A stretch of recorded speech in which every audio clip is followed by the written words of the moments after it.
Yo, balik lagi sama gue di channel Berbernatin. Dan ya, pada kesempatan kali ini gue akan mengupdate lagi untuk update seputaran Bitcoin teman-teman ya. Dan beberapa news yang baru aja muncul atau ada. Kemarin juga sudah saya sampaikan untuk update Bitcoinnya.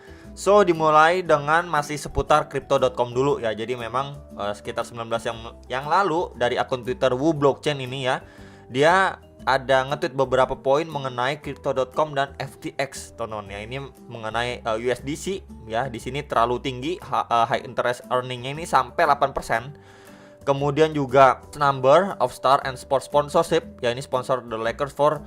Kemudian yang ketiga itu isu ya, untuk CRO tokennya itu dipegang banyak lah ya dari si platformnya sendiri atau exchange crypto.com. Kemudian user fund are frequently ya transferred with other exchange ya. Jadi ini intinya ditransfer ya, dana-dana nasabahnya itu ditransfer ke antara exchange. Nah, ini di-tweet sama Wu Blockchain. Ya, kemudian dari CEO-nya crypto.com, nah dia kasih juga beberapa poinnya gitu ya. Jadi di sini mereka bilangnya ya, ini sangat-sangat restriktif limitnya. Please read fine print. Jadi tolong dibaca lagi. Kemudian untuk our total brand marketing budgetnya itu ya reasonable, itu 10% dari annual revenue. Kemudian ini burn supply itu 70% pada Februari 2021. Ya, ini mengenai si CRO tokennya teman-teman ya. Kemudian yang terakhir poinnya dia bilang we hold customer asset 1:1.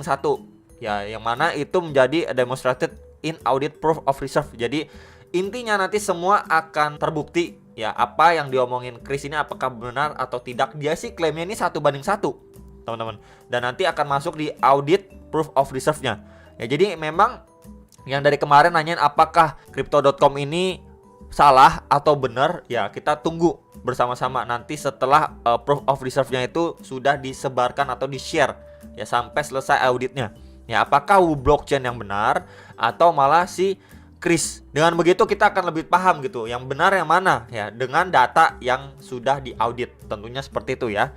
Jadi next. Nah, kemudian di sini dari Wu Blockchain lagi ya. Jadi ini intinya kan dari Telegram ya, crypto.com official. Jadi kasusnya di sini dia mau WD tapi mengalami delay, teman-teman. Dan sekarang ini lagi di monitoring untuk isu ini. Gitu ya. Ini penyebabnya kenapa nih WD-nya ke delay dan lagi diinvestigasi lebih lanjut. Ya, semoga permasalahan ini juga cepat selesai, nggak menyebarkan fear ataupun ya FAT ya berkepanjangan. Tapi kalau misalkan ini delaynya berkepanjangan, wah ini bisa menjadi bisa dibilang apa ya, kabar buruk lagi lah untuk crypto.com. Dari kemarin kan kita udah tahu ya, crypto.com itu lagi diserang dengan kabar-kabar negatif ya. Kalau misalkan ini nggak benar-benar ditangani dengan secara cepat, wah ini bisa menjadi tumpukan masalah untuk crypto.com. Dan next ini datang dari Indodax. Kemarin juga ada yang nanya kalau misalkan Indodax itu apakah aman atau tidak. Yes, ini dijawab per hari ini nih, 15 November 2022. Pengumuman Indodax Proof of Reserve ya. Ini dimana kan exchange ini lagi berlomba-lomba untuk menyampaikan ini loh cadangan kita, ini loh datanya dan lain sebagainya. Dan ya ini dilakukan Indodax juga. Kita bisa baca juga di sini ada blognya dari Indodax resmi juga nih teman-teman. Indodax selaku exchange kripto yang sudah terdaftar Bapepti ya, Indodax selalu mengutamakan keamanan dan kenyamanan bagi para member kami untuk melakukan transaksi jual beli kripto. Untuk itu transparansi adalah salah satu hal yang sangat penting untuk kami.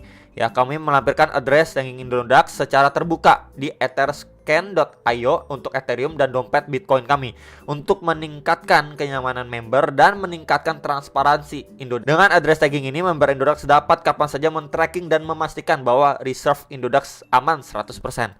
Ya, jadi ini alamatnya ya, untuk yang nanyain untuk Ethereum dan ERC20.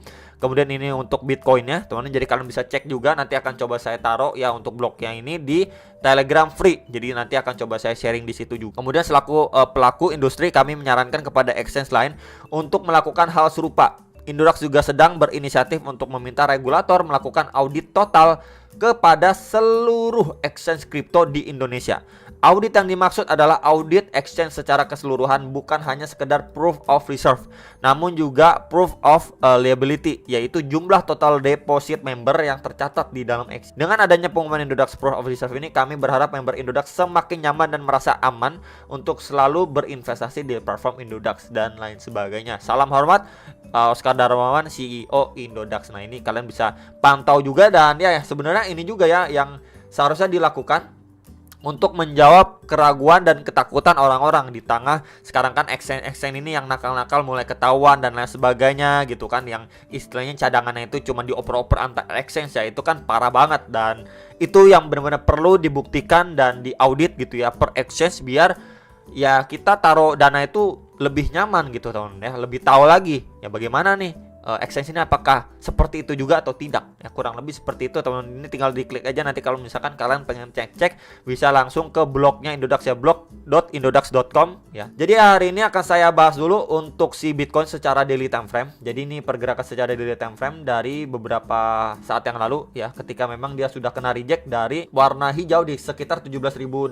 sampai 18.000 dolar.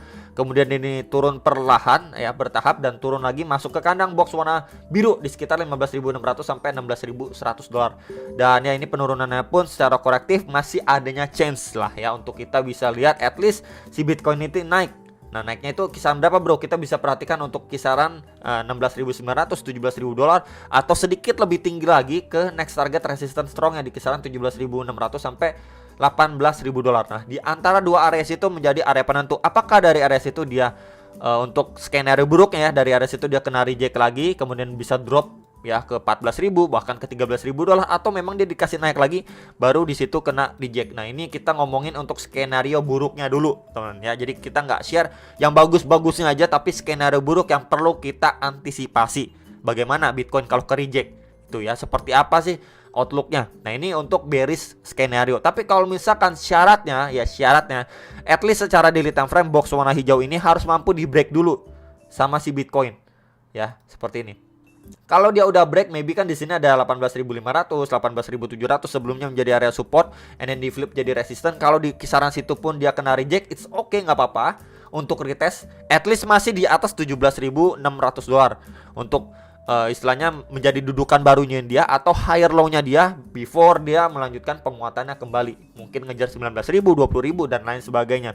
Jadi bisa diperhatikan ya untuk base skenario-nya seperti apa, area key level yang harus di reclaim Bitcoin itu kisaran berapa, dan area resisten yang perlu dipantau kalau misalkan kena rejection dia bisa berpeluang bahkan drop sampai seberapa teman-teman ya. Jadi tentunya untuk area support masih sama ya, area support pentingnya itu di kisaran 15.600 sampai 16.100 dolar. Kemudian resisten kuatnya itu masih sama di kisaran 17.600 sampai 18.000 dolar. Ya, itu dulu aja secara daily time frame. Kemudian ini next pembahasan untuk si Bitcoin secara time frame hourly khusus 1 jam.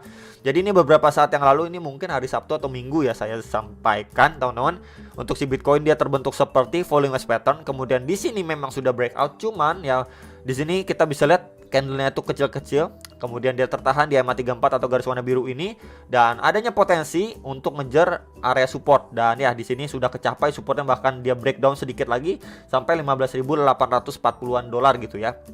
Oke, ini akan saya hapus dulu teman-teman. Ini udah. Kemudian kalau misalkan kita lihat untuk posisi saat ini, yang menjadi concern kita adalah area sini. Ini mungkin akan coba saya tandain aja dulu teman-teman. Nah, di sekitar area sini aja dulu teman-teman.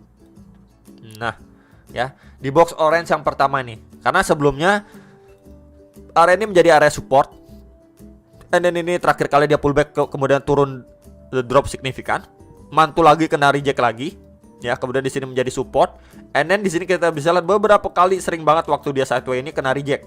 Bahkan terakhir kali pun ini juga bisa dibilang false break untuk si Bitcoin. Jadi range kisarannya 16.930-an sampai 17.100 dolar itu adalah area resisten kuat ya, terdekatnya dia. Kita ngomongin yang terdekat aja itu ya. Jadi kalau misalkan dari area sini dia nggak mampu reclaim gitu ya, untuk area yang perlu kita perhatikan, yang pertama itu di kisaran area sini dulu teman-teman. Nah, di sini waktu terakhir kali bikin harganya itu mampu mantul lagi, itu di sekitaran 16.200-an dolar atau sedikit lebih bawahnya lagi. Ini bisa dimanfaatkan ataupun kita pantau bersama-sama di area sini ya. Ini akan saya ganti boxnya warna hijau, ini warna putih, ini juga putih. Nah, kurang lebih seperti itu teman-teman. Ini bawahnya lagi tuh kisaran 15.800 sampai 15.900 dolar. Jadi ini menjadi area krusial. Apakah dari area sini dia mampu dikasih break dulu teman-teman di sini? Untuk syaratnya dia lanjut naik nih, dia break reclaim untuk lanjut naik. Nah itu dulu yang benar-benar perlu diperhatikan. Tapi kalau misalkan dari area sini dia break aja boro-boro, dari area sini malah dia kena reject lagi, ya potensi dia visit lagi nih ke next target supportnya. Atau bisa dibilang juga adanya potensi double top teman-teman di sini dengan area neckline di box warna hijau yang tadi sudah saya sampaikan. Kalau misalkan area itu jebol, ya bukanlah hal yang nggak mungkin untuk dia mungkin ngejar next target support di box putih atau di swing low terakhir di sekitar 15.500-an dolar. Ini pada pergerakan tanggal 9 November 2022. Ya, jadi ini dulu yang perlu diperhatikan untuk secara jangka pendek dan time frame kecil. Nah, kalau misalkan next target kisaran berapa bro? Kita bisa gunakan untuk area ini dulu aja teman-teman ya. Ini secara time frame hourly kecil aja di sekitar 17.450 sampai 17.500 dolar, dan lebih atasnya lagi di kisaran area sini. Nah, di sini teman-teman ya. Di sekitar 18.000 sampai 18.150 dolar, di mana itu sebelum jadi area support dan resisten terakhir kali sebelum dia drop signifikan kembali untuk si Bitcoin. Jadi bisa diperhatikan untuk beberapa area resisten dan juga area supportnya. Untuk key area atau area penting sekarang pun tadi sudah saya mention yang sekarang lagi dites sama si Bitcoin sebelum jadi area penting juga. So kalau misalkan area ini nggak mampu di reclaim, ya kita harus siap untuk si Bitcoin mungkin akan masuk kandang lagi atau terbentuk seperti yang namanya double top untuk secara time frame hourly-nya. Jadi itu sedikit update mengenai si Bitcoin secara hourly, kemudian daily-nya juga. Berikut juga dengan informasi terkini mengenai crypto.com dan juga Indodax teman-teman. Dan semoga bisa bermanfaat untuk informasi yang saya sampaikan. Jangan lupa analisa kembali, tetap semangat, dan sampai jumpa untuk next video. Sampai profit.